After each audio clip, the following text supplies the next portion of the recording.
Hello दोस्तों, आज के इस वीडियो में हम लोग क्लास 10 साइंस का मोस्ट वीवीआई प्रश्न को देखने वाले हैं दोस्तों, जो आपके एग्जाम के पॉइंट ऑफ व्यू से काफ़ी महत्वपूर्ण है।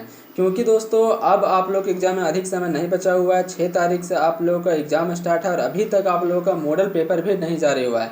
तो आप लोगों को एग्ज़ाम की तैयारी दोस्तों बहुत ही अच्छे तरीके से करना है, ताकि आप लोग एग्ज़ाम में अच्छे नंबर से पास हो जाएं। आपको मॉडल पेपर के भरोसे नहीं रहना है। आखिरकार दोस्तों आप लोगों का जो मॉडल पेपर है वो 20 तारीख को जारी होगा ही, ठीक है। 20 तारीख को 100% आप लोगों का मॉडल पेपर जारी हो जाएगा। लेकिन आपको मॉडल पेपर से ही तैयारी नहीं करना है, बल्कि आपको पीछे से भी अच्छे तरीके से तैयारी करके रखना है, तभी आप लोग एग्ज़ाम में अच्छे नंबर से पास हो जाएंगे। लेकिन अगर दोस्तों सिर्फ आप लोग मॉडल पेपर को पढ़ के जाएंगे तो आप लोग फेल भी हो सकते हैं। पास की कोई गारंटी नहीं है, ठीक है। मॉडल पेपर से आपका क्वेश्चन आएगा, लेकिन आपका 60% क्वेश्चन, ठीक है, 50 to 60% क्वेश्चन दोस्तों आपका मॉडल पेपर से आता है, ठीक है। सारा प्रश्न आपका मॉडल पेपर से नहीं आता है। तो आपको वीडियो को अच्छे तरीके से देखना है, ताकि आप लोग एग्ज़ाम में अच्छे नंबर से पास हो जाएं। क्योंकि दोस्तों यहाँ से आपके एग्ज़ाम में बहुत सारे प्रश्न देखने को मिलेंगे। तो चलिए वीडियो को बिना देर किए हुए स्टार्ट करते हैं।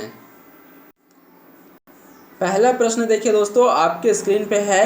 यदि किसी अवतल दर्पण की फोकस दूरी f तथा वक्रता त्रिज्या r हो तो इसका मतलब है दोस्तों f और r के बीच क्या संबंध होता है, ठीक है। जो त्रिज्या होता है ये आपका फोकस का आधा होता है, फोकस त्रिज्या का आधा होता है, त्रिज्या फोकस के बराबर होता है, इनमें से कोई नहीं। इसका सही आंसर हो जाएगा दोस्तों ऑप्शन नंबर बी, ठीक है। जो फोकस है ये आपका त्रिज्या का आधा रहता है, ठीक है। अगला प्रश्न देखिए, दूसरा नंबर प्रश्न आपके स्क्रीन पे। प्रकाश के परावर्तन के कितने नियम है? ये दोस्तों बहुत ही आसान सा सवाल है, तो इसका आंसर आप लोगों को कमेंट में बताना है कि प्रकाश के परावर्तन के कितने नियम होते हैं। तीसरा नंबर प्रश्न देखिए, समतल दर्पण द्वारा बना प्रतिबिंब होता है। तो समतल दर्पण द्वारा बना प्रतिबिंब दोस्तों वास्तविक और सीधा होता है, ठीक है। वास्तविक और सीधा होता है। यहाँ पे देखिए किसी भी ऑप्शन में नहीं दिया हुआ है, तो ऑप्शन नंबर डी इसका सही आंसर है, ठीक है। इनमें से कोई नहीं। अगला प्रश्न देखिए, वाहनों के पार्श्व दृश्य दर्पण के रूप में किस दर्पण का उपयोग किया जाता है? वाहनों में दोस्तों कौन सा दर्पण का उपयोग किया जाता है जिससे हम लोग पीछे के सारी वस्तुओं को आसानी से देख पाते हैं? तो इसका सही आंसर हो जाएगा आपका उत्तल दर्पण, ठीक है। ऑप्शन नंबर बी इसका करेक्ट आंसर हो जाएगा। आगे देखिए, पांचवा नंबर प्रश्न है। निम्नलिखित में से कौन सा पदार्थ लेंस बनाने के लिए प्रयुक्त नहीं किया जा सकता, ठीक है। लेंस बनाने के लिए दोस्तों किसका प्रयोग नहीं किया जाता है? इसका सही आंसर हो जाएगा आपका मिट्टी, ठीक है। ऑप्शन नंबर डी इसका करेक्ट आंसर हो जाएगा। मिट्टी का उपयोग दोस्तों लेंस बनाने के लिए नहीं किया जाता है। आगे देखिए, अगला प्रश्न आपका 6 नंबर प्रश्न। काल्पनिक प्रतिबिंब होता है, तो काल्पनिक दोस्तों हमेशा आभासी होता है, ठीक है। काल्पनिक प्रतिबिंब हमेशा आभासी और सीधा होता है, ठीक है। आभासी और सीधा होता है, ठीक है। यहाँ पे देखिए किसी भी ऑप्शन में नहीं है आभासी और सीधा, सिर्फ और सिर्फ आपका सीधा है। तो आभासी भी होता है और सीधा भी होता है, ठीक है। तो इसका राइट आंसर हो जाएगा आपका ऑप्शन नंबर डी, इनमें से कोई नहीं। आगे देखिए, अगला प्रश्न 7वां नंबर प्रश्न। यदि f का मान इतना है तब r का मान क्या होगा? जो आपका सूत्र दिया गया था दोस्तों पहले नंबर प्रश्न में, उसी सूत्र से ये प्रश्न आपका बनेगा, ठीक है। यहाँ पे f का मान दिया गया है और r का मान पूछा गया है, ठीक है। तो f बराबर क्या होता है आपका r/2, ठीक है। r/2 होता है। फोकस आपका कितना दिया हुआ है दोस्तों 12 सेंटीमीटर, ठीक है। r हो जाएगा /2, ठीक है। गुना कर देंगे दोस्तों ये दोनों, 12 दूना 24, कितना आ जाएगा 24 सेंटीमीटर। r बराबर कितना आ जाएगा दोस्तों 24 सेंटीमीटर, ठीक है। कहाँ पे है ऑप्शन? देखिए आपका ऑप्शन नंबर ए इसका करेक्ट आंसर हो जाएगा। ये आंसर दोस्तों आपके एग्जाम में 100% पूछा जाएगा ये क्वेश्चन, ठीक है। तो आपको सूत्र को याद रखना है। आगे देखिए, नेक्स्ट प्रश्न है 8वां नंबर प्रश्न। वाहनों के अग्रदीप में किस दर्पण का उपयोग किया जाता है? वाहनों के दोस्तों जो हेडलाइट होता है उसमें कौन सा दर्पण का उपयोग किया जाता है? इसका सही आंसर हो जाएगा आपका अवतल दर्पण, ठीक है। ऑप्शन नंबर ए इसका करेक्ट आंसर हो जाएगा। ये दोस्तों बहुत ही इंपॉर्टेंट सवाल है, तो आपको सारे प्रश्न को अच्छे तरीके से याद कर लेना है, ठीक है। अगला प्रश्न देखिए, अवतल लेंस के सामने रखी वस्तु का प्रतिबिंब सदैव होता है। अवतल लेंस के सामने रखी वस्तु का प्रतिबिंब सदैव कैसा होता है, ठीक है। यहाँ पे दोस्तों अवतल लेंस के बारे में पूछा गया है। तो अवतल लेंस में आपका हमेशा आभासी और सीधा होता है, ठीक है। हमेशा आभासी और सीधा होता है। ऑप्शन नंबर ए इसका करेक्ट आंसर हो जाएगा। अगला देखिए, 10वां नंबर प्रश्न है दोस्तों। डायोप्टर मात्रक है, ठीक है। डायोप्टर जो है दोस्तों वो आपका किसका मात्रक होता है? फोकस का, लेंस का, आवर्धन का, विभेदन क्षमता का? इसका सही आंसर हो जाएगा दोस्तों लेंस शक्ति का, ठीक है। ऑप्शन नंबर सी इसका करेक्ट है। 11 नंबर प्रश्न देखिए, 2D क्षमता वाले लेंस का फोकांतर होता है, ठीक है। यहाँ पे दोस्तों इस प्रश्न को बनाने के लिए आपको एक सूत्र को याद रखना है, P = 1/f, ठीक है। P पी को यहाँ पे लेंस की क्षमता से दर्शाते हैं और फोकस यहाँ पे फोकस को दर्शाते हैं। ठीक है, तो आपका पी यहाँ पे कितना दिया हुआ है, 2 दिया हुआ है। ठीक है, 2 डायोप्टर बराबर कितना है, 1/f। ठीक है, 1/f। f इधर आ जाएगा दोस्तों, f बराबर हो जाएगा 1, 2 इधर आ जाएगा। ठीक है, यहाँ पे आंसर किस में है आपका, सेंटीमीटर में। ठीक है, तो सेंटीमीटर में बदलने के लिए दोस्तों आपको 100 से यहाँ पे गुना करना पड़ेगा। ठीक है, 2 से काट देंगे, कितना आ जाएगा, 50 सेंटीमीटर। ठीक है, ऑप्शन नंबर डी इसका करेक्ट आंसर हो जाएगा 50 सेंटीमीटर। बस आपको ये सूत्र को याद रखना है, P = 1/f। ठीक है, इस सूत्र के माध्यम से आप इस क्वेश्चन को बना सकते हैं। आगे देखिए नेक्स्ट प्रश्न है, आँख के रंगीन भाग को क्या कहते हैं। ठीक है, आँख का जो रंगीन भाग होता है दोस्तों उसे क्या कहा जाता है, तो उसे हम लोग आइरिस कहते हैं। ठीक है, ऑप्शन नंबर ए इसका करेक्ट आंसर है। अगला प्रश्न देखिए दोस्तों, अगला प्रश्न आपका पूछा गया है, मानव नेत्र के जिस भाग पर किसी वस्तु का प्रतिबिंब बनता है वह, आपके आंख में दोस्तों किसी वस्तु का प्रतिबिंब बनता है वो कहाँ पे बनता है। ठीक है, ये आपका पूछा गया है, तो इसका सही आंसर हो जाएगा दृष्टिपटल। ऑप्शन नंबर डी इसका करेक्ट है। आगे देखिए अगला प्रश्न आपका, दिए गए समीकरण में कौन सी रासायनिक अभिक्रिया हो रही है। ये जो आपका दिख रहा है दोस्तों, ये आपका कौन सा समीकरण है। ठीक है, तो यहाँ पे देखिए ये आपका अभिकारक टूट कर छोटे छोटे उत्पादों का निर्माण कर रहे हैं। इसमें दोस्तों आपका वियोजन अभिक्रिया हो रहा है। ठीक है, ऑप्शन नंबर बी इसका करेक्ट है। आगे देखिए 15 नंबर प्रश्न है, निम्नलिखित में कौन सी रासायनिक अभिक्रिया संतुलित है। इसमें आपका पूछा गया दोस्तों कौन सा जो रासायनिक अभिक्रिया है वो आपका संतुलित है। ठीक है, संतुलित मतलब क्या होता है, तो दोनों साइड आपका बराबर, लेफ्ट साइड और राइट साइड। ठीक है, ये दोनों साइड आपका बराबर होना चाहिए। ठीक है, यहाँ पे देखिए सोडियम कितना है, 2 सोडियम है, यहाँ पे सोडियम कितना है, 1 है, तो ये आपका गलत हो गया। दूसरा देखिए यहाँ पे एल्यूमिनियम कितना है, 4, यहाँ पर भी एल्यूमिनियम कितना है, 2 दूना 4। ठीक है, ये ठीक है आपका दोस्तों। यहाँ पे ऑक्सीजन कितना है, 2 दूना 4 ऑक्सीजन है। यहाँ पे ऑक्सीजन कितना है, 2 तिया 6 ऑक्सीजन है। ठीक है, तो ये भी आपका गलत हो जाएगा, ये गुना हो जाएगा 2 तिया 6। ठीक है, 6 ऑक्सीजन है, इधर 4 ऑक्सीजन है, तो ये आपका गलत हो जाएगा दोस्तों।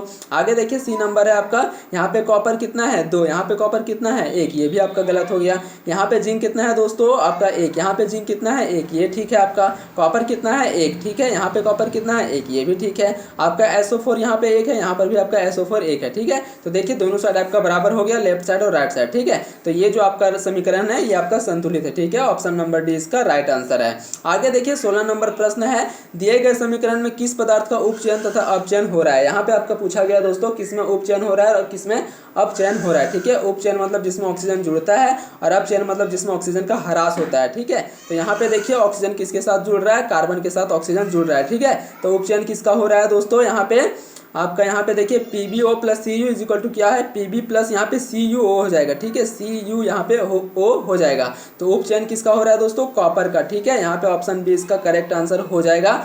उपचयन किसका हो रहा है, कॉपर का, और अपचयन किसका हो रहा है यहाँ पे, PbO का। ठीक है, क्योंकि दोस्तों यहाँ पे देखिए PbO से O हटकर यहाँ पे कॉपर में जुड़ जा रहा है, तो उपचयन किसका हो रहा है, कॉपर का हो जा रहा है, और अपचयन किसका हो रहा है, PbO का हो रहा है। ठीक है, तो ऑप्शन नंबर बी इसका करेक्ट आंसर है। आगे देखिए 17 नंबर प्रश्न आपके स्क्रीन पे है, विकृत गंधिता कौन सी अभिक्रिया का कारण होता है, तो ये दोस्तों आपका उपचयन के कारण होता है। ऑप्शन नंबर ए इसका करेक्ट है। आगे देखिए 18 नंबर प्रश्न है, चूने से सफेदी करते समय चूना में पानी डालने पर ऊष्मा निकलती है, इसमें कौन सी अभिक्रिया होती है, तो इसमें दोस्तों आपका ऊष्मा-क्षेपी संयोजन अभिक्रिया होता है। ठीक है, ऑप्शन नंबर ए इसका करेक्ट है। 19 नंबर प्रश्न देखिए दोस्तों, 19वां नंबर प्रश्न आपके स्क्रीन पे है, लोहे की कील को कॉपर सल्फेट के विलयन में डालने पर कॉपर सल्फेट के विलयन का नीला रंग धूसर हो जाता है, इस प्रक्रिया में कौन सी अभिक्रिया हो रहा है, तो इसमें दोस्तों आपका विस्थापन अभिक्रिया हो रहा है। ठीक है, ये आपका चैप्टर 1 में आप लोग पढ़े होंगे, इसमें कौन सा अभिक्रिया हो रहा है, तो विस्थापन अभिक्रिया हो रहा है। ऑप्शन नंबर सी इसका करेक्ट है। आगे देखिए 20 नंबर प्रश्न आपके स्क्रीन पे, निम्नलिखित में कौन सा प्राकृतिक सूचक है, इसमें आपको बताना है दोस्तों कौन सा जो है वो आपका प्राकृतिक सूचक है। आपके सामने 4 ऑप्शन दिया गया है, मिथाइल ऑरेंज, फिनोल्फिथिन, लिटमस या फिर मिथाइल रेड, तो इसका जो राइट आंसर हो जाएगा दोस्तों ऑप्शन नंबर सी। ठीक है, इसमें कौन सा प्राकृतिक सूचक है, तो लिटमस। ठीक है, आगे देखिए 21 नंबर प्रश्न आपके स्क्रीन पे है।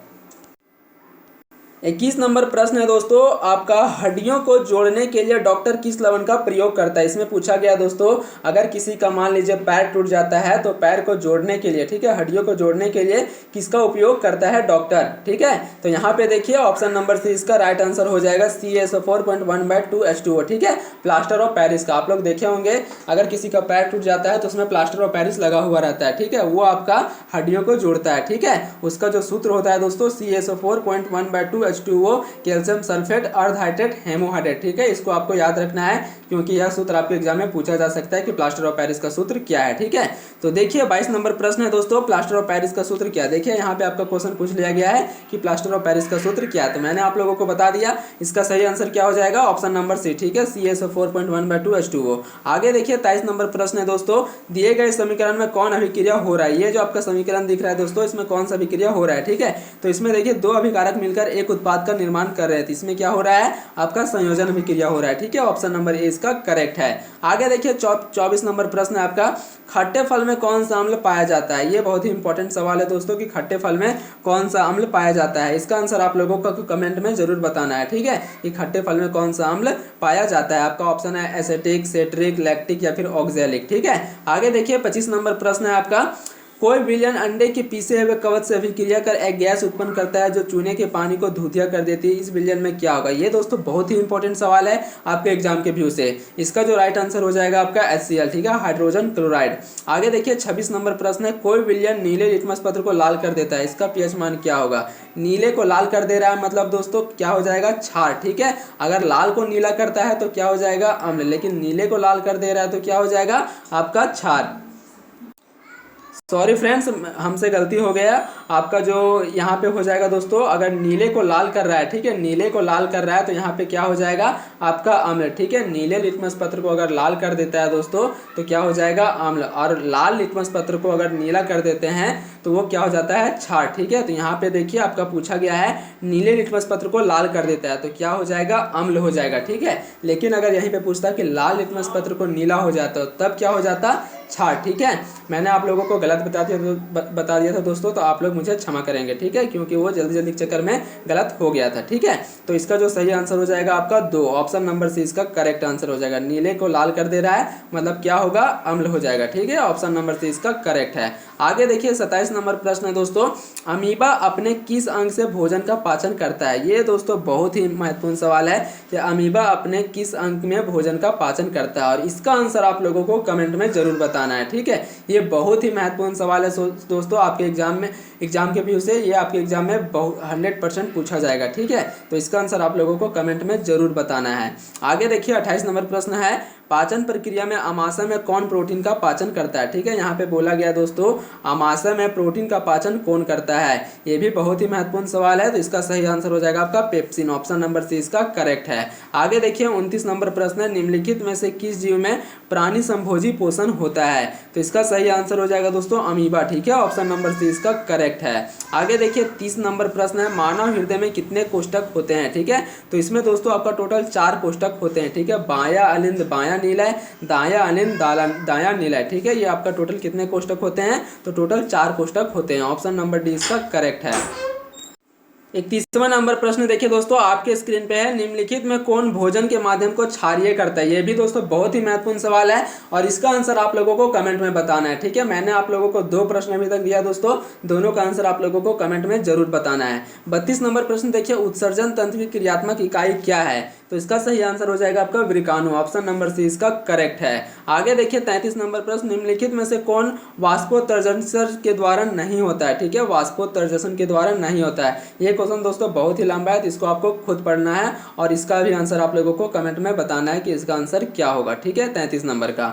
देखिए 34 नंबर प्रश्न आपका, निम्नलिखित में से कौन एक लिंग पौधा है। इनमें बताना है दोस्तों आपको कौन सा जो है वह एक लिंग पौधा है। तो इसका सही आंसर हो जाएगा पपीता। ठीक है, पपीता जो है ये आपका एक लिंग है। सरसों जो है दोस्तों ये आपका द्विलिंग है। ठीक है, आगे देखिए 35 नंबर प्रश्न है फ्रेंड्स, दिया गया चित्र किस प्रकार के जनन को दर्शाता है। ये जो आपका चित्र दिख रहा है दोस्तों, इसमें कौन सा जनन हो रहा है। ठीक है, ये आपके बुक में है तो आप लोग पढ़े होंगे। इसका जो सही आंसर हो जाएगा मुकुलन। ठीक है, इसमें क्या हो रहा है, तो मुकुलन हो रहा है। ठीक है, ऑप्शन नंबर बी इसका करेक्ट है। 36 नंबर प्रश्न देखिए, लड़कों के यौवन अवस्था के लक्षणों का नियंत्रण कौन हार्मोन करता है। तो ये दोस्तों आपका टेस्टोस्टेरोन हार्मोन करता है। ठीक है, ऑप्शन नंबर ए इसका करेक्ट है। आगे देखिए 37 नंबर प्रश्न है, निम्नलिखित में कौन मादा जनन तंत्र का भाग है। इसमें से बताना है फ्रेंड्स कि आपका कौन सा जो है वो आपका मादा जनन तंत्र का भाग है। तो इसका जो राइट आंसर हो जाएगा गर्भाशय। ठीक है, ऑप्शन नंबर सी इसका करेक्ट है।